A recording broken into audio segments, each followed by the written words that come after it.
Pour débuter ce discours, laissez-moi vous parler de la toute dernière découverte au sujet de la fission nucléaire dans laquelle un noyau lourd se scinde en deux et libère de l'énergie. Il y a plusieurs questions en suspens, notamment comment expliquer que lorsqu'un noyau atomique lourd fissionne, les fragments qui en résultent possèdent un moment angulaire, tandis que le noyau original n'en a pas du tout. La question est de savoir s'il a été créé pendant la déformation du noyau fissionnant ou juste après la rupture. Dans le premier cas, un couplage entre les spermes des deux fragments devait être constaté. L'absence de couplage peut être en revanche pour une mise en rotation décalée. Alors vous allez me dire, attends, de quoi tu parles là, on n'a rien compris. Eh bien figurez-vous que moi non plus. Mais vous vous êtes sûrement dit, waouh, je comprends pas vraiment de quoi elle parle, mais on dirait qu'elle connaît son sujet, donc elle doit sûrement avoir raison. C'est ce que j'appelle personnellement l'art de pipoter, de jouer du violon ou de broder. Cet art a un nom, et c'est l'ultra-crépidarianisme. C'est le fait de donner un avis ou de discuter d'un sujet pour lequel on n'a aucune compétence crédible ou démontrée. Et vous, oui vous personnellement, vous l'avez déjà fait. Non mais t'as vu le match d'hier? C'était n'importe quoi. En même temps, bien fait pour eux parce qu'ils ont sorti Lopez. Moi je t'aurais mis Cuisance et Payet à la place et je te jure que là, on aurait eu un vrai match. Non mais attends, ils font n'importe quoi là. Un couvre-feu?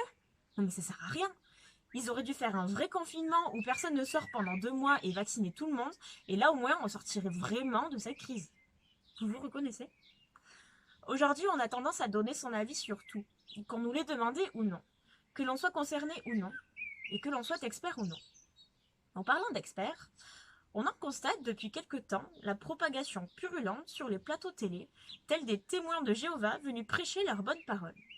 Experts en virologie, experts en régulation pandémique, experts en terrorisme, experts en finance islamiste. Je vous jure que c'est vrai. C'est en découvrant ce dernier terme que je me suis dit, est-ce que l'expertise a donc une limite? Qu'est-ce que réellement l'expertise? Au fond, n'importe qui semble pouvoir se déclarer expert.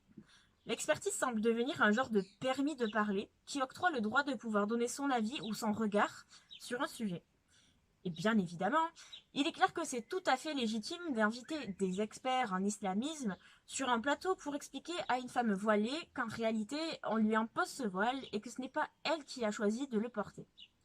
Il est clair que c'est tout à fait légitime de laisser des politiciens débattre sur le droit à l'avortement, bien que ces hommes ne possèdent a priori pas d'utérus.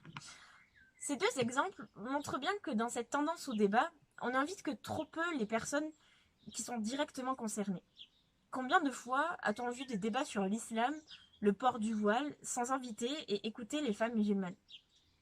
Le complotisme est là encore un des parfaits exemples du parler sans savoir. En France, 9% de la population pense que la Terre est plate. La Flat Earth Society aux États-Unis, c'est aujourd'hui plus de 15 millions de personnes. Un Américain a même décidé de créer sa propre fusée chez lui pour prouver que la Terre était plate.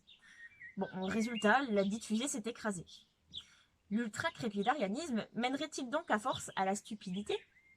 Plus sérieusement, qui aurait donc le droit de parler et de commenter? Suis-je moi-même légitime pour vous en parler aujourd'hui? Est-ce que ça serait pas tout simplement un fondement humain que de donner un avis et de discuter de tout sujet? Comme on dit, l'homme est un roseau pensant. Si l'on doit s'arrêter à ce que l'on maîtrise vraiment par son expérience, ses études, son travail, est-ce qu'il y aurait encore beaucoup de conversations sociales? Est-ce que ce n'est pas la base même d'un débat?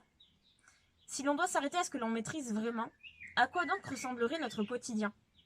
C'est tout quel temps il va faire demain? Alors en fait ça dépend parce que ça dépend de la pression atmosphérique et du taux d'humidité extérieure.